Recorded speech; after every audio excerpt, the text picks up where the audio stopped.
सत श्री अकाल, नमस्कार, आदाब। मैं राजू विलियम ਅੱਜ ਅਰਬਾਈਡ ਵਰਡ ਦੇ ਉੱਤੇ ਇੱਕ ਅਸੀਂ ਨਵੀਂ ਚਰਚਾ ਲੈ ਕੇ ਹਾਜ਼ਰ ਹੋਏ ਹਾਂ। ਔਰ ਅੱਜ ਦੀ ਇਹ ਚਰਚਾ ਬੜੀ ਵਿਸ਼ੇਸ਼ ਚਰਚਾ ਹੈ ਕਿਉਂਕਿ ਅੱਜ ਅਸੀਂ ਬਿਹਾਰ ਦੇ ਵਿੱਚ ਜਿਹੜੀ ਬਾਂਕੀਪੁਰ ਦੀ ਜਿਹੜਾ ਉਪ ਚੋਣ ਹੋਈ ਹੈ ਉਹਦਾ ਜਿਹੜਾ ਨਤੀਜਾ ਆਇਆ ਹੈਗਾ ਉਹਨੂੰ ਲੈ ਕੇ ਉਹਦਾ ਕੀ ਅਸਰ ਹੈਗਾ ਉਹਦੇ ਬਾਰੇ ਗੱਲ ਕਰਾਂਗੇ।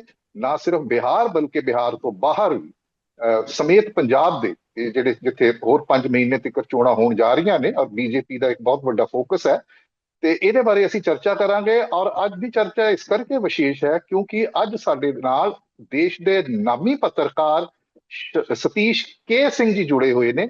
ਔਰ ਸਤੀਸ਼ ਕੇ ਸਿੰਘ ਜਿਹੜੇ ਹੈਗੇ ਨੇ ਇਹ ਜ਼ੀ ਨਿਊਜ਼ ਦੇ ਚੀਫ ਐਡੀਟਰ ਰਹੇ ਨੇ ਔਰ ਧੜੱਲੇ ਤੇ ਬੇਬਾਕੀ ਦੇ ਨਾਲ ਆਪਣੀ ਰਾਏ ਜਿਹੜੀ ਹੈਗੀ ਹੈ ਰਾਜਨੀਤਿਕ ਰੱਖਣ ਦੇ ਲਈ ਜਾਣੇ ਜਾਂਦੇ ਨੇ। ਤੁਸੀਂ ਇਹਨਾਂ ਨੂੰ ਦੇਸ਼ ਦੇ ਨਾਮੀ ਟੀਵੀ ਚੈਨਲਾਂ ਦੇ ਉੱਤੇ ਡਿਜੀਟਲ ਚੈਨਲਾਂ ਦੇ ਉੱਤੇ ਇਹਨਾਂ ਨੂੰ ਅਕਸਰ ਵੇਖਿਆ ਹੋਏਗਾ।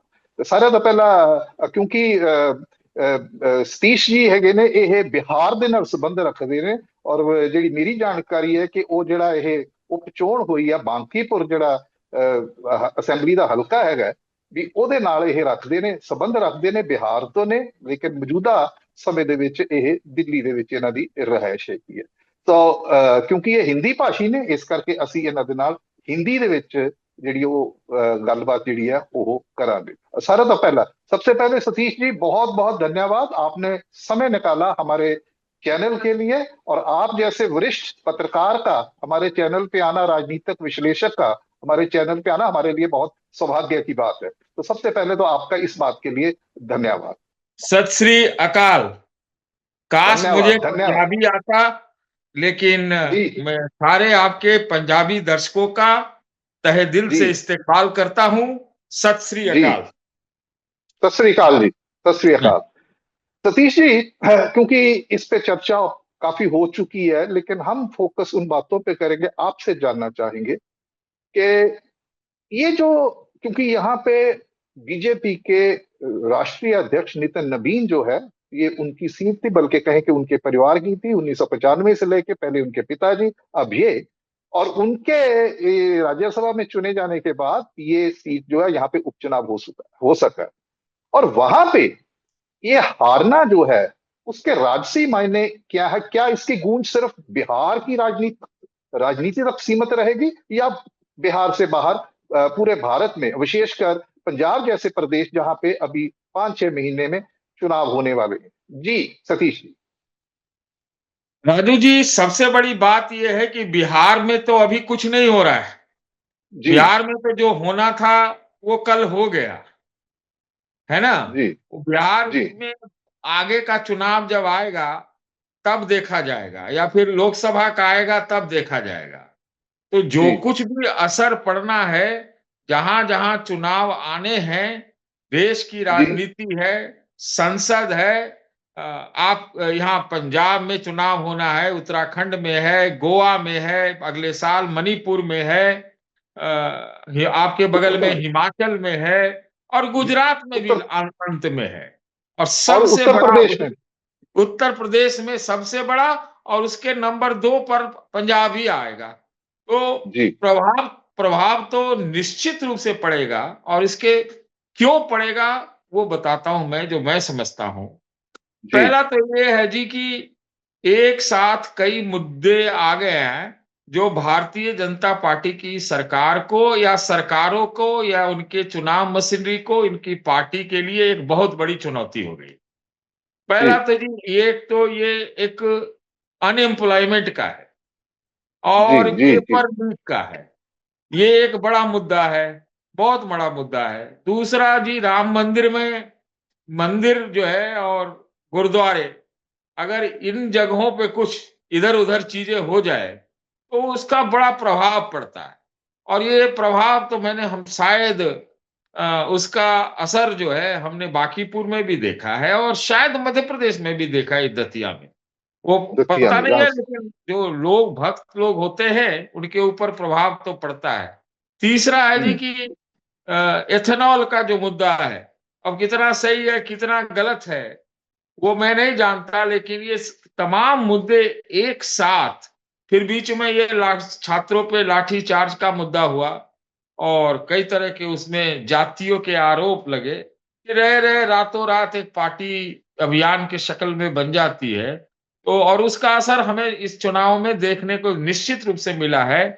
और तो प्रभाव तो पड़ना है, प्रभाव पड़ेगा। अब कैसे इन चुनौतियों से भारतीय जनता पार्टी निपटती है, ये देखने लायक होगा। आपको पता होगा कि आज जो है कल की बांकीपुर में, पटना के जी बीचों बीच, जहां मेरा भी निवास है, मेरा निवास नहीं, मेरा घर है, निवास तो बड़े लोगों के रहते हैं। तो जी बस हाँ, बाकी वहां हारने के बाद आज सुबह सुबह एक तस्वीर आई है कि नीतीश कुमार और मोदी जी मिले हम्म हैं। मोदी जी के ये नीतीश जी के हटाए जाने के बाद ये पहला चुनाव था बिहार में। जी और उसमें भाजपा के राष्ट्रीय अध्यक्ष, जो जिनके पास आपने सही फरमाया कि 31 साल से पुश्तैनी सीट उनकी बनी हुई थी, वहां पर वो मतलब मटियामेट हो गए। मैं तो कहूंगा कि अगर वो क्षेत्र चुनाव नहीं जीत सकते तो बिहार में और फिर कौन सी जगह जीत सकते। तो ये प्रभाव तो पड़ रहा है और मेरा ख्याल है कि आगे प्रभाव भी पड़ेगा। चुनौती है, कौन इस जी चुनौती को से पार पाता है, फिर नए ढंग से सच से सामना करता है, वास्तविकताओं से जो रियलिटी से उसको स्वीकार करके फिर उसमें परिवर्तन करता है, चेंज करता है और नए मिजाज से एक क्या कहते हैं, थोड़ा हम्बल होके सामने आता है, सहानुभूति के साथ आता है, लोगों से मिल के आता है, लोगों के सरोकार से अपने आप को जोड़ता है। ये सारी चुनौतियां हैं। लेकिन आप अलग से रहेंगे, ऊपर रहेंगे, जमीन से कट जाएंगे और सब चीज को टेकन फॉर ग्रांटेड लेंगे, तो उसमें एक दो ऐसी घटनाएं, राम मंदिर वाली और ये जो नीट वाली, अ, ये इथेनॉल वाली भी एक बड़ा मुद्दा है। मुद्दा बहुत बड़ा, जी उसका मैं मेरिट नहीं जानता हूं, लेकिन मुद्दा हम्म बहुत बड़ा है। ये सब मुद्दे घर कर जाते हैं और वो घर जो है, घर में फिर वो बहुत बड़ा नुकसान पहुंचा देता है। सतीश जी, एक बड़ा पॉइंटर सा सवाल मैं आपसे पूछ रहा हूँ कि अभी आपने कहा कि जो आपने गिनवाए हैं मुद्दे जो है, उनमें से आपने कहा नीट का जो पेपर लीक वाला है। तो मैं आपसे जानना चाह रहा हूँ कि बिहार में जो है वो बहुत सा ऐसा यूथ है जो यहाँ पे भी जंतर मंतर पे भी आया है। तो ये जो जेनजी वाला जो फैक्टर है, तो आपको क्या लगता है कि भाई इस बांकीपुर उपचुनाव में इसने काम किया है? ये देखिए, बिहार का जो युवा है, यूथ है, मैं इसको जेनजी नहीं बोलता हूं। मैं आपको जी बताऊं, मेरा एक जी दूसरा इसमें राय है कि ये जेन जी वगैरह क्या है, अंग्रेजी के डिक्शनरी से, अंग्रेजी से निकला हुआ, पश्चिम से निकला हुआ एक शब्द है। आप हम्म उसको कहते हैं कि जो नया, अब तो अल्फा बीटा ये सब हम लोग भी जानते हैं, बोले ठीक है। लेकिन मुख्य रूप से ये आप उसको युवा के रूप में जानिए, जिसके सामने 50 तरह की समस्याएं, परीक्षा के पेपर भी लीक हो जाते हैं, नौकरियां मन मुताबिक मिलती नहीं है। और पूरे नॉर्थ इंडिया में देखिए तो लोग नौकरी के लिए लालायित रहते हैं। और हो हम्म सकता है जो पंजाब का वर्ल्ड है उसमें वो अपने धंधे में लग जाते हैं, रोजगार में लग जाते हैं। ये हम्म वैसा वातावरण इस तरफ बना नहीं है अभी तक। तो उनके लिए हम्म पहले नंबर पे सरकारी नौकरी, दूसरे नंबर पर प्राइवेट नौकरी, और अपने जगह में नौकरी ना मिले तो नौकरी, कोई भी एम्प्लॉयमेंट मिले तो उसके लिए हमारे इलाके के लोग ये पंजाब, हरियाणा, तमिलनाडु, मुंबई, गुजरात तक चले जाते हैं। तो जी मुख्य बात यह है कि जो युवाओं का संकट है, चाहे वो एजुकेशन का हो, चाहे वो एग्जाम का हो, चाहे एम्प्लॉयमेंट का हो, चाहे फैमिली के बजट का हो, कि फैमिली अपने बच्चों को लेकर परेशान है, तो ये सिर्फ यूथ का के जेनजी और सब चीज में शामिल है, मैं मानता हूं। लेकिन ये जी पूरा सिर्फ युवा ही नहीं, जेनजी ही नहीं, वो पूरे परिवार का ये सूचक है, सिंबल है, जो कि हम देख रहे हैं। और इसी का जो है खामियाजा मैं समझता हूं कि इतनी शक्तिशाली जो दुनिया की सबसे बड़ी पार्टी अपने आप को कहती है, उसके नेशनल प्रेसिडेंट के गर्भगृह, आप ये हम्म। कहें। तो जी। मतलब वहाँ पे नेशनल प्रेसिडेंट की सीट, वो भी एमएलए की सीट, एमपी की भी नहीं, जी। एमएलए की सीट, जहाँ पर हम्म। उनका मुख्यमंत्री पहली बार बना हो, वहाँ वो हार जाते। जी। तो सतीश जी, दूसरी बात है कि बीजेपी तो जानी जाती है साम दाम दंड भेद, सभी कुछ इस्तेमाल करती है। अभी जो बिहार का जो चुनाव हुआ था असेंबली का, उसमें जिस प्रकार से जीते और जैसी चर्चाएं आई हैं और इनके राजनीतिक विरोधियों ने इनके ऊपर जो दोष लगाए हैं, उन सब बातों को लेके, और बिहार ही एक ऐसा प्रदेश है कि जहाँ पे एसआईआर वाला मुद्दा सबसे पहले उठा, सबसे पहले यहाँ पे हुई, और उसके बाद जो इलेक्शन कमीशन की तरफ से जो कथित जो गड़बड़ियों के दोष लगते हैं, वो भी बिहार से शुरुआत हुई उसकी। तो ये अब तो उनकी सरकार भी है वहां पे, और मात्र जैसे आपने कहा कि एक असेंबली का उपचुनाव है, तो बीजेपी गच्चा कहाँ खा गई है? देखिए, बीजेपी गच्चा खाई सबसे पहले मेरे समझ से कि 2-4 हैं। एक तो कारण है जो हम लोगों ने बात कर ली कि क्या-क्या मुद्दे रहे। जी। तो तमाम साम दंड भेद होने के बाद जब बहुत ज़्यादा मुद्दा भारी हो जाता है, तो ये सब साम दंड भेद चल नहीं पाता है।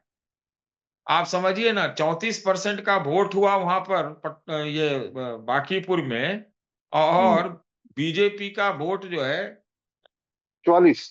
फोर्टी बहुत फोर ज़्यादा थाउजेंड बहुत ज़्यादा घट गया। उतना हाँ। हमको आंकड़ा नहीं याद है। तो ऐसा कैसे हो गया?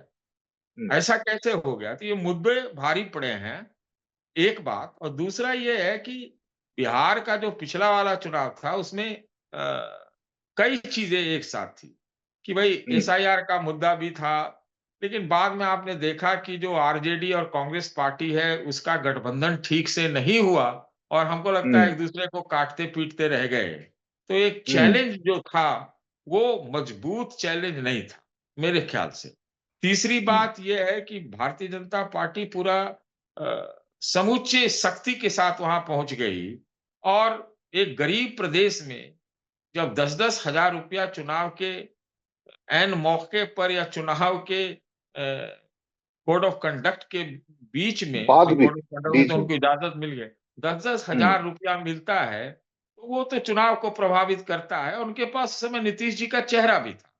अगर भाजपा सिर्फ अपने चेहरे पे लड़ती, जो कि उसकी भी कंट्रोवर्सी हुई थी, तब भी आपको उस ढंग से नहीं मिलता। थोड़ा बिहार और पंजाब दूसरे मिजाज के लोग हैं, इस चीज़ को हम्म। समझना चाहिए। तो हम्म। उन्होंने असाधारण जीत, असाधारण परिस्थितियों में, आपने कहा कि सारे बलबूते से उसको जीता, वो भी 200 प्लस सीटें आई, वो भी लगता है थोड़ा-सा ना कैलकुलेशन से ज़्यादा आ रहा था। हमें लगता था जीत जाएँगे ये, क्योंकि हम्म। आरजेडी के बारे में बहुत तरह के आरोप लगने लगे कि ये कॉम्प्रोमाइज़्ड हैं, कांग्रेस मतलब और ये दोनों एक-दूसरे से लड़ते-पीटते रहे, लड़ते-पीटते रहे, बाहर में जो दिखाए। तो ये सब कारण रहा, और अब ये सब वजह है। और ये भी आपको मानना पड़ेगा कि रोजगार को छोड़ दें, इंडस्ट्री को छोड़ दें, तो नीतीश जी की सरकार ने सामाजिक जो सोशल वेलफेयर है, या नल, जल, बिजली आदि सड़क में, और ऊपर से 10,000 रुपया हो गया। तो ये सब काम तो किया, लेकिन हम्म। वहाँ सबसे बड़ी समस्या बिहार में जो है, वो गरीबी में क्या है, गरीबी में अगर मान लेते हैं कि आपके पास पैसा हो, तो आपको बहुत महँगाई नहीं मारती है। लेकिन आपके पास पैसा नहीं हो, ना रोज़गार बढ़िया से हो, तो महँगाई आपकी चौगुनी हो जाती है, आपको ज़्यादा मार करती है। तो वहाँ हम्म। एम्प्लॉयमेंट और अनएम्प्लॉयमेंट ये बहुत बड़ा इश्यू है। और उस क्या होता है कि जितनी देर में जनता वहाँ परमानेंट गुस्से में रहती है, फ्रस्ट्रेशन में रहती है, कि भाई आज हम्म। फ्रस्ट्रेशन में ये रही कि भाई अरे नहीं, इसको जिता देना है क्योंकि अब ये इसने पैसे दिए। वो फ्रस्ट्रेशन में है कि भाई चलो 10,000 आया, हम दे देंगे, वोट दे देंगे। क्या देना है? 10,000 वहाँ पंजाब के आपके, वो 10,000 जो है 10 लाख के बराबर है। आप सुन लीजिए इस चीज़ को। दूसरा कि अब अब वो हराने निकलेगी तो वो सारा कुछ मशीनरी फेल कर देती। हम्म। हराने अगर निकल गई तो, और हमको तो लगता है कि बहुत तरह की बातें हो रही हैं, लेकिन ये जन आक्रोश का वोट मुझे पटना साहिब में लगता, पटना साहिब बोल रहा हूँ मैं, बांकीपुर में लगता है एमएलए के सीट पे। ये हमें लगता है जन आक्रोश का वोट है, डिसअपॉइंटमेंट एंड डिसएन्चेंटमेंट का वोट है। तो वो तो जी। वो ऐसे करके निकल गए सब वोट देने के लिए, और बीजेपी के नेशनल प्रेसिडेंट को ही एक तरह से हरा दिया ना, उनकी सीट अगर हारी तो। ये बहुत महत्वपूर्ण है। ये बहुत महत्वपूर्ण है कि भाई आपकी सरकार है, केंद्र में सरकार है, आपके यहाँ पे भी आपने एक थम्पिंग मेजोरिटी से बिहार में सरकार बनाई, और उसके बावजूद भी उपचुनाव आप हार जाएं। क्योंकि आमतौर पे हम सतीश जी यही देखते हैं ना कि जो सत्तारूढ़ पार्टी होती है, जो उपचुनाव है, माना यह जाता है कि वही जीतते हैं।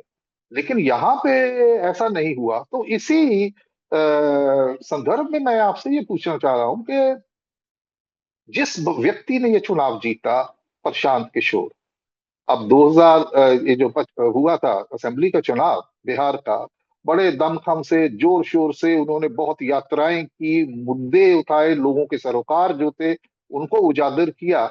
लेकिन वो उनकी जमानतें जब्त हो गई, उनकी सबकी। तो उस वक्त वो चुनाव नहीं लड़े थे। तो इस वक्त अगर वो चुनाव उन्होंने लड़ा है और जीता है, इसको आप किस तरीके से लेते हैं? क्या जो प्रशांत किशोर है उनको समझ में आ गया है कि भाई एक स्ट्रेटेजिस्ट और पॉलिटिशियन जो है, पॉलिटिशियन को क्या चाहिए चुनाव जीतने के लिए? तो क्या उनको ये समझ में आ गया है, और क्या वो एक एक एक एक बड़ा पक्ष बन के, राजनीतिक पक्ष बन के उभरेंगे? उसका आपको लगता है कि उसका बीज इस चुनावी जीत में पड़ा हुआ है? देखिए, मैंने तो अब इसका जवाब थोड़ा लंबा होगा आंसर। आप ये दीजिए, हम सुनेंगे। हाँ, उनका उनका तो चुनावों में इस अराइवल जो है, वो पिछले 2 साल पहले से ही हो गया, और माना जाने लगा कि लोग कहना शुरू कर दिए उनका पीआर भी बहुत अच्छा है। खास तौर हम्म। से पत्रकारों के बीच में और दिल्ली के पत्रकारों के बीच उनकी पैठ अच्छी है। तो कहा जाने लगा कि असेंबली चुनाव जो हो रहा था, उस समय एक बहुत बड़ा फ़ोर्स बनेंगे, लेकिन अंत समय पर प्रवेश करके पलायन कर गए, तो हम्म। वो नहीं चल पाया। उसमें ये नहीं था कि ये स्ट्रैटेजिस्ट है या पॉलिटिशियन का, पता नहीं, बड़ा रहस्यमय ढंग से वो एक अंत में अ, गायब हो गए। गायब ही कहा जाएगा, मतलब विथड्रॉल कहेंगे। मैं ऐसा समझता हूँ, राजू जी, कि जी। ये जो अभी it's too early to call, ठीक है, हम्म। उनका कद तो निश्चित रूप से बढ़ेगा। उन्होंने बिहार में दौरे-वोरे भी बहुत किए, संगठन भी बनाया है। ले और ये भी बात सही है कि अ, वो मतलब उनको वहाँ का लिंगुआ फ्रैंका भी आता है, कनेक्ट कर लेते हैं, उनकी हाँ, भाषा उसी उसी उसी मुहावरे में बात करते हैं वो। बिल्कुल हाँ, सही। वो बिल्कुल सही। वहाँ की भी भाषा आती है, हिंदी भी आती है, अंग्रेजी भी आता है, टेक्नोलॉजी भी जानते हैं, और सारे वो तो यही देश का मूड ही भाँपने का काम करते रहे। तो हमको लगता है कि ये जो प्रशांत किशोर जी की ये जो जीत हुई है, वो मेरे ख्याल से उनकी जीत से ज़्यादा बीजेपी की हार है। आप इसको समझिए, जी। ये बीजेपी के खिलाफ वोट था, है ना? हम्म। जैसे कि एक बार आपने देखा था दिल्ली में जब असेंबली का चुनाव हुआ था, शीला दीक्षित वाले में, तो हम्म। वो उनके खिलाफ वोट पड़ गया, कांग्रेस के खिलाफ वोट पड़ गया। इसी प्रकार से यहाँ पर जो वोट पड़ा है, वो उनके बीजेपी के खिलाफ वोट पड़ा है। इस चीज़ को हम्म। बीजेपी शायद समझती है, और उनके अंदरूनी कलह भी थी कि उम्मीदवार बदला गया, कैंडिडेट बदला गया। तो पीके ने इसको भाँपा और छलांग लगा दी एकदम डेन में। तो अभी एक एक चुनाव में उनकी जीत से कद निश्चित रूप से बढ़ेगा, उनकी आवाज़ भी है, उनको बोलना, करना, संगठित करने, पीआर और प्रोपेगेंडा सब करने में वो है माहिर। तो वो तो भाग है। दौड़, भाग दौड़ भी करते हैं सतीश जी, हाँ, भाग दौड़ बिल्कुल। जमीन के ऊपर। हाँ, हाँ, करते हैं। इसलिए मैंने कहा ना, वो 2 साल पहले ही प्रवेश हो गए थे बिहार में। हम्म। मेरे हम्म। कहने का मतलब ये है कि मैंने एक और चीज़ कहा कि टू अर्ली टू कॉल, क्योंकि बिहार जी। बड़ा पेचीदा जगह है। वो हम्म। हम समझते हैं जैसा पंजाब वगैरह बहुत सिंपल ढंग से चलता है, उस ढंग से वो है नहीं। वहाँ जाति हम्म। की जकड़न बहुत ज़्यादा है, इलाकाई जकड़न बहुत ज़्यादा है। ये मतलब बहुत तरह के वहाँ फैक्टर हैं। बहुत सारे जी 1 दर्जन ऐसे नेता हैं जो हर कोई इतना ज़्यादा आगे बढ़ना चाहता है। तो अभी वो आगे कैसे चलते हैं, कद निश्चित रूप से बढ़ेगा। आगे परम्यूटेशन कॉम्बिनेशन बिहार में बदलना चाहिए और पता नहीं कांग्रेस वाले क्या करेंगे, पीके से हाथ मिलाएँगे या फिर कुछ लोग कहते हैं कि बीजेपी की मैं बी इसी पे तो इसी इसी परम्यूटेशन इसी सवाल कॉम्बिनेशन जो है, वो बिहार में बदलेगा। लेकिन हम ऐसा समझ लें, अभी तो कुछ समझने का है भी नहीं, क्योंकि हम्म अभी तो चुनाव हुआ है बिहार हम्म में और सीटें भी इतनी है, कुछ नहीं होना है और बाकी ऑपोज़िशन का कोई चैलेंज भी नहीं है, इनका तो 1 सीट है। ऑपोज़िशन में नेता वगैरह नहीं है, तो वहाँ तो कोई फर्क बहुत इमीडिएट नहीं पड़ता है। हाँ, लोकसभा का चुनाव में तब तक देखने लायक होगा कि क्या परम्यूटेशन, कॉम्बिनेशन, अलाइनमेंट, अरेंजमेंट और गठबंधन क्या शक्ल लेता है। जी सतीश जी, आपने बड़ा सही तरीके से इसका विश्लेषण किया कि बीजेपी की ये हार है, बीजेपी के लिए निश्चित रूप से चिंता का एक बहुत बड़ा कारण है। ना सिर्फ नितिन नबीन के लिए व्यक्तिगत तौर पे, क्योंकि वो पार्टी के अध्यक्ष हैं, बल्कि जो बड़े लोग हैं, चाहे वो अमित शाह हैं, चाहे वो नरेंद्र मोदी हैं, उनके लिए भी चिंता का विषय है। लेकिन दूसरी तरफ ये है कि एक ऐसा व्यक्ति इस उपचुनाव को जीत रहा है जिसको जिस जो पिछले जो जो बड़ा चुनाव हुआ था इसका, विधानसभा का, तो उसमें तो वो अर्श से फर्श आ गए और खुद भी वो बोलते थे, बहुत बार बोला उन्होंने। लेकिन ये जो आरजेडी का जो हाल हुआ है, जो मुख्य विरोधी पार्टी है, मात्र 14,000 वोटों पे सिमट गई है। प्रशांत किशोर जो है वो करीब करीब 20,000 ज्यादा वो वोट लेते हैं बीजेपी से। तो उस संदर्भ में मैंने, जिसका आपने इशारा भी किया है, क्योंकि हम संभावनाओं की बात कर रहे हैं, तो क्या ऐसा जैसे वहां पे तमिलनाडु में हुआ है कि वो डीएमके को छोड़ के कांग्रेस ने इसका सी जोसेफ विजय की जो पार्टी है उसको, उसका दामन थाम दिया, तो यहाँ पे लगता है कुछ ऐसा होने की संभावना है। आरजेडी की बजाय अगर ये पीके है इनके साथ, और आरजेडी के लिए तो क्या चुनौती है, उनके लिए भी चिंता का विषय है, इस पे भी आप हमें जरा बताइए। सबसे ज़्यादा चिंता करने की बात जो है आरजेडी को है, क्योंकि आरजेडी में अ, उनका प्रेजेंस ही नहीं पता चल रहा है। मैं आपको सच्ची-सच्ची बताऊँ तो। हालाँकि हम्म 2 करोड़ वोट आए उनके, वो बात हम्म सही है। लेकिन वो वोट आने से पहले ही मैं तो बोलता भी था यही कि वो जो एक पिछले से ये वाला नहीं, पिछले वाले चुनाव में जो तेजस्वी यादव का जो तूफ़ान था, हम्म तो वो तो बिल्कुल और नीचे चलता चला गया है और वो एक्टिव भी बहुत ज़्यादा नहीं रहते। ऐसा हमको हम्म देखने में आया। हम्म और दूसरी बात है कि आरजेडी की छवि ऐसी बनाई गई है जी और सब उसमें सब मिल जाते हैं, है ना? जिसमें पीके भी है, बीजेपी भी है, जेडीयू में है। ये सब मिल के वो पार्टी को डाउन कर रहे हैं। ऐसा नहीं है कि जी उनके जी पास ताकत नहीं है, उनके पास जातियाँ हैं, उनके पास वोट है ना? लेकिन जब एक्टिविटी नहीं होती, परिवार में कलेश है ना? बहन इधर, भाई उधर, फलाना-ठिकाना, तरह-तरह की, मदर और फादर एक तरह से रिटायर हैं, तो वो पार्टी में वो एक उम्मीद नहीं दे पा रही है। तो शायद वो पीके उसको भरने की कोशिश कर रहे हों और मेरा ऐसा ख़्याल है कि कांग्रेस पार्टी की भी नज़र उस पे है कि ऐसे कैसे वो आरजेडी का स्पेस को भरा जाए, मैं जैसा समझता हूँ। मुझे आश्चर्य हम्म नहीं होगा कि कल को पीके की पार्टी कभी तो वो कांग्रेस के लिए पूरा नेशनली काम एक वो वाला काम करने की कोशिश कर रहे थे, जद्दोजहद कर रहे थे, वो बना नहीं।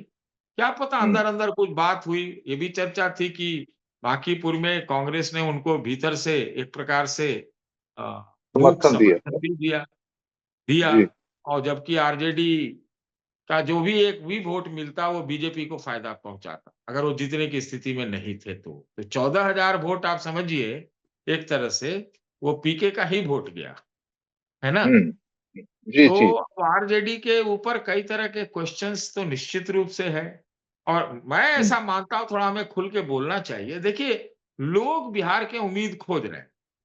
इसमें कहीं से दो राय नहीं। वो रास्ता खोज रहे हैं, एम्प्लॉयमेंट खोज रहे हैं, कमाई खोज रहे हैं, रोजगार, मतलब हर चीज जो होता है एक जीवन जीने का, वो खोज रहे हैं। और जी। पीके अगर इसमें कामयाब होते हैं तो उनके तरफ लोग पुल होंगे, ये बात सही है। लेकिन एकदम अकेले दम पर वो विजेय बन जाएंगे, इसमें मुझे शक है। वो फिल्म स्टार नहीं है ना? और तो उसके अब लिए बिहार वक्त की भी जरूरत है। हाँ, हाँ, फ़िल्म एक, स्टार एक, नहीं है ना।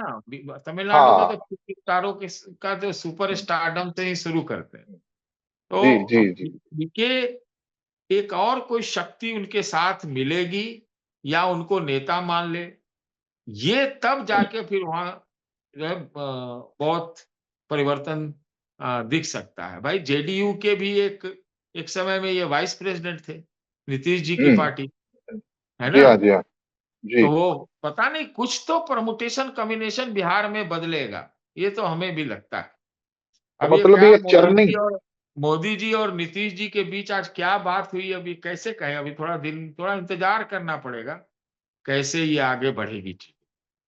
तो आपकी बात से तो एक तो ये बिल्कुल तय है कि एक चर्निंग का, पॉलिटिकल चर्निंग का एक समय तो है, इससे शुरू हुआ है, इसमें तो कोई दो राय नहीं। अच्छा, अब सबसे एक बड़ा अहम सवाल जो है वो ये है कि क्या बीजेपी ने नितिन नवीन को राष्ट्रीय अध्यक्ष बना के कहीं गलत घोड़े पे दांव तो नहीं लगा दिया?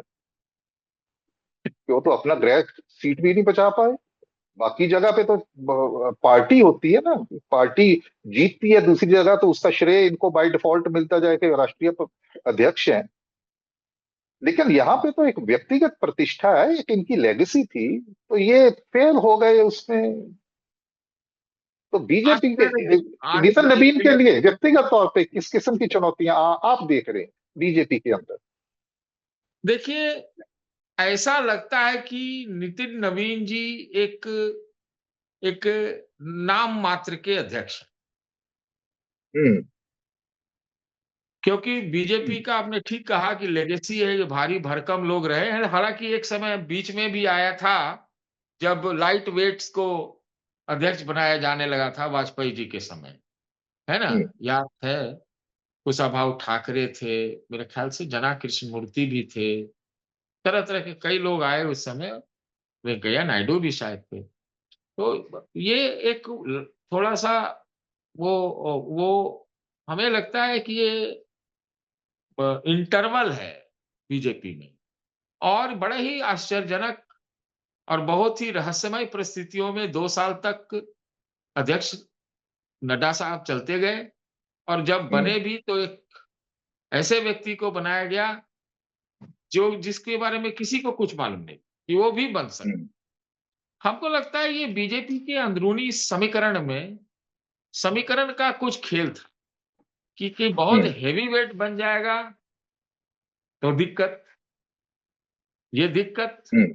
और एक प्रकार से अभी तक देखिए, आज के डेट तक मेरा ऐसा मानना है कि पार्टी के ऊपर जब नड्डा साहब भी थे तो भी, तो एक प्रकार से अमित शाह जी का भारी, मतलब बहुत ज़्यादा कंट्रोल। वही हम्म। बंगाल के चेहरा तो अमित शाह थे, बिहार के चुनाव के तो चेहरा अमित शाह थे, है कि नहीं? है ना? हम्म। नड्डा साहब थे उस समय लगता है, बंगाल में नहीं थे। तो हम्म। लेकिन सेनापति तो चेहरा तो मुकुट तो अमित शाह थे, और सुपर मुकुट तो मोदी जी थे।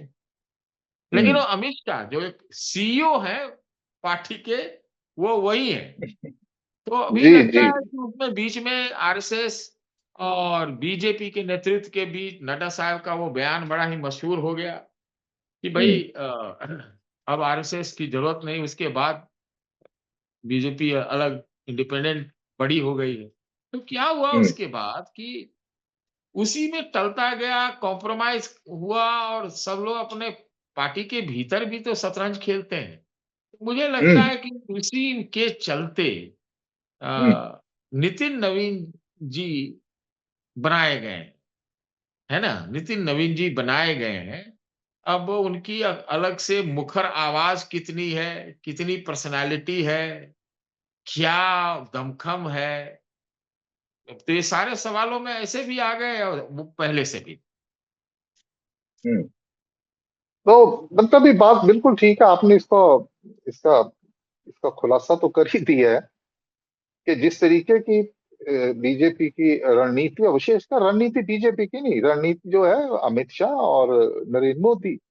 जैसे आप देखिए राजस्थान में, मध्य प्रदेश में जिनको कोई जानता नहीं था उनको उठा के मुख्यमंत्री बना दिया, और यहाँ पे नितिन नवीन को, तो इसका एक तो सीधा सीधा अर्थ तो यही निकलता है ना सतीश जी, के भाई एक कमजोर व्यक्ति है, बस उसको बिठा दो, जिसको आपने कहा कि वो मुकुट उनके उन्होंने सिर पे रख दिया है, लेकिन कार्यवाही जो है पीछे से वो सारी की सारी ये अमित शाह और दूसरे की, और ये सही बात है। और बीजेपी के अंदर भी बिल्कुल आपने सही फरमाया कि पार्टियों के अंदर भी तो चलते रहते हैं ना ये जोड़ तोड़ है, समीकरण जो है। लेकिन सवाल यह है कि अभी वो प्रदेश राष्ट्रीय अध्यक्ष बनाए हैं, तो उनसे एक तवक्को तो होती है ना कि कुछ डिलीवर करे। अब मान लीजिए कि अब जैसे आप पहली बार ये पंजाब में आए हैं, जब से ये अध्यक्ष बने हैं नितिन नबीन, तो बस पार्टी के लोग ही थे उनके साथ, और कोई ऐसा नहीं उनके अंदर करिश्मा के लोग आए और उनसे मिले या करे, ऐसा कुछ नहीं था। आए और 3 दिन रहे और चले गए। तो ये एक चुनौती और चिंता बीजेपी के लिए और अमित शाह नरेंद्र मोदी जी की जोड़ी के लिए तो है कि भैया आगे जो चुनाव आएंगे तो उसमें इनको सामने तो किया ही जाएगा। तो जो व्यक्ति, और जिस प्रकार की चर्चा पूरे देश भर में इस उपचुनाव के नतीजे को लेकर हुई है, तो उसकी गूंज तो फिर सभी जगह है। लोग यहाँ पे भी सोचेंगे, यहाँ के पार्टी का केडर भी सोचेगा कि हमारे कैसे राष्ट्रीय अध्यक्ष है, और उनको विरोधियों का सामना भी तो करना पड़ेगा ना कि भैया आपका तो अध्यक्ष ही जो अपने गृह सीट से हार गया, तो यहाँ क्या क्या करो कर सकते हो। तो निश्चित रूप से ये वो एक चुनौती वाली बात है। तो सतीश जी, आपने हमें समय दिया और इतने विस्तृत इसका एक तरीके से जवाब दे आपने देता हमें। हूँ, जी एक जी जवाब दे देता हूँ, बस ये अंतिम जी जवाब। देखिए, जी। बीजेपी में मौजूदा, अभी जो मौजूदा बीजेपी में लगता ही नहीं है कि बीजेपी के अध्यक्ष की का कोई एक उस ढंग से वजूद है, जो पहले होता हम्म था। हम्म जेपी नड्डा जी थोड़ा भारी भरकम लगते थे, लेकिन उन उस समय भी अमित शाह की ही लोग कहते हैं चलती थी। जब तक मोदी जी का चेहरा है, हम्म तब तक सारे चेहरा मोदी जी में है, नंबर 1। हम्म और उसके बाद अमित शाह अगर सुपर चेहरा बन जाए तो नहीं कह सकते। और अब हम्म। तक जो मैंने कहा कि सीईओ जो है वो अमित शाह है। वैसे तो बीजेपी में अध्यक्ष की जरूरत ही नहीं है, मैं तंज में कह रहा हूँ। हाँ, फिलहाल, अच्छा। क्योंकि 1 to 10 ठीक है। सारे पोस्ट मोदी जी के पास है, और उसमें से हम्म 2-4 पोस्ट जो है वो आधा-आधा करके वो अमित शाह को देते हैं। देखिए, चेहरा अगर उनको चाहिए था, हम्म बीजेपी एक संगठन के अध्यक्ष के रूप में, तो फिर कई चेहरे थे भारी भरकम, जैसे कि योगी, शिवराज हम्म चौहान, देवेंद्र हम्म फडणवीस, ये सब हम्म संगठन के भी लोग रहे हैं, सरकार के भी हैं, है कि नहीं? तो ये बिल्कुल। अभी उसकी शायद ज़रूरत वो नहीं समझ रहे हैं, लेकिन आपकी हम्म बात लाज़मी है कि वैसे कोई ज़्यादा पूछेगा नहीं, नितिन नवीन के बारे में बाकी चुनावों में, है ना? हम्म ऐसा लगता नहीं है, लेकिन हाँ, देखिए, संक्रमण ट्रांज़िशन पॉलिटिक्स में हो रहा है, और इसके बहुत पहलू हैं, सिक्के के कई पहलू होते जा रहे हैं। तो अभी आगे हम्म चीज़ें कैसे जाएगी, थोड़ा हमको भी क्या पता है, हम लोग भी जो यहाँ बात करते हैं वो आधा कयास होता है। लेकिन अभी हम्म। तो रिज़ल्ट पे हम लोगों ने बात की है, तो रिज़ल्ट तो दिखा है कि क्या-क्या, क्यों आया रिज़ल्ट, इसी का हमने मुख्य रूप से विश्लेषण किया है, आगे भी करेंगे। बहुत बहुत धन्यवाद आपका, आपने हमें समय दिया है सतीश जी। और आगे भी आपके साथ हम जुड़ना चाहेंगे, सत जो श्री अकाल। राजनीतिक परिस्थिति है उसके ऊपर। तो बहुत बहुत धन्यवाद। सत श्री अकाल, सत श्री अकाल, सत श्री अकाल सतीश जी, सत श्री अकाल। तो ਇਹ ਸਨ ਸਾਡੇ ਨਾਲ ਦੇਸ਼ ਦੇ ਨਾਮੀ ਪੱਤਰਕਾਰ ਸਤੀਸ਼ ਕੇ ਸਿੰਘ ਜੀ। ਉਹਨਾਂ ਨੇ ਆਪਣਾ ਇਹ ਬਾਂਕੀਪੁਰ ਜਿਹੜਾ ਹੈਗੀ ਚੋਣ ਹੈ ਉਹਦੇ ਵਿੱਚ ਉਹਦਾ ਕੀ ਪ੍ਰਭਾਵ, ਕੀ ਸਿੱਟੇ ਨਿਕਲ ਸਕਦੇ ਨੇ, ਔਰ ਉਹ ਕਿੱਥੋਂ ਕੁ ਤੱਕ ਉਹ ਪ੍ਰਭਾਵ ਜਿਹੜਾ ਪਹੁੰਚੇਗਾ। ਪੰਜਾਬ ਦੇ ਵਿੱਚ ਬੀਜੇਪੀ ਜਿਹੜੀ ਹੈਗੀ ਹੈ ਉਹਦਾ ਬਹੁਤ ਵੱਡਾ ਇੱਕ ਸਟੇਕ ਹੈਗਾ। ਉਹ ਤਾਂ ਇੱਥੇ ਕਹਿ ਚੁੱਕੇ ਨੇ ਕਿ ਅਸੀਂ ਸਰਕਾਰ ਬਣਾਉਣੀ ਹੈਗੀ ਹੈ। ਤਾਂ ਉਸ ਸਾਰੇ ਦੇ ਚੱਲਦੇ ਇਹ ਜਿਹੜੀ ਹਾਰ ਹੈ, ਜਿਹਦੇ ਨਾਲ ਇਹਨਾਂ ਦੇ ਕੌਮੀ ਪ੍ਰਧਾਨ ਜਿਹੜੇ ਬੀਜੇਪੀ ਨਿਤਿਨ ਨਬੀਨ, ਉਹਨਾਂ ਨੂੰ ਨਿੱਜੀ ਤੌਰ ਤੇ ਉਹਨਾਂ ਦੀ ਜਿਹੜੀ ਸਾਖ ਹੈਗੀ ਆ ਉਹਦੇ 'ਚ ਡੈਂਟ ਤਾਂ ਜ਼ਰੂਰ ਪਿਆ। ਤੇ ਕੀ ਇਹ ਜਿਹੜਾ ਡੈਂਟ ਪਿਆ ਹੈ, ਇਹਦਾ ਕੋਈ ਨੁਕਸਾਨ ਪੰਜਾਬ 'ਚ ਵੀ ਦੇਖਿਆ ਜਾ ਸਕਦਾ ਬੀਜੇਪੀ ਨੇ ਕਿ ਨਹੀਂ? ਇਹ ਆਉਣ ਵਾਲੇ ਸਮੇਂ ਦੇ ਵਿੱਚ ਇਹਦੇ ਤੇ ਫਿਰ ਚਰਚਾ ਕਰਾਂਗੇ। ਤੇ ਸਾਡੇ ਨਾਲ ਜੁੜਨ ਦੇ ਲਈ ਰਿਪਾਈਟ ਵਰਡ ਤੇ ਇਸ ਚਰਚਾ ਲਈ ਬਹੁਤ ਬਹੁਤ ਧੰਨਵਾਦ। ਸਤਿ ਸ੍ਰੀ ਅਕਾਲ, ਨਮਸਕਾਰ, ਆਦਾਬ। ਦੋਸਤੋ, ਸਾਡੇ ਚੈਨਲ ਦੀ ਇਸ ਵੀਡੀਓ ਨੂੰ ਅੰਤ ਤੱਕ ਦੇਖਣ ਲਈ ਸਮੁੱਚੀ ਟੀਮ ਤੁਹਾਡੀ ਧੰਨਵਾਦੀ ਹੈ। ਤੁਸੀਂ ਇਸ ਵੀਡੀਓ ਨੂੰ ਲਾਈਕ ਕਰਨ ਲਈ ਬੈਲ ਦਾ ਬਟਨ ਜ਼ਰੂਰ ਦਬਾਓ ਅਤੇ ਚੈਨਲ ਨੂੰ ਸਬਸਕ੍ਰਾਈਬ ਵੀ ਜ਼ਰੂਰ ਕਰਨਾ, ਤਾਂ ਜੋ ਤੁਹਾਡੇ ਤੱਕ ਤੱਥਪੂਰਨ ਤੇ ਸਹੀ ਜਾਣਕਾਰੀ ਪਹੁੰਚਾਈ ਜਾ ਸਕੇ। ਹੋ ਸਕੇ ਤਾਂ ਸਾਡੀ ਹੌਸਲਾ ਅਫਜ਼ਾਈ ਲਈ ਕਮੈਂਟ ਵੀ ਕਰਨਾ। ਧੰਨਵਾਦ।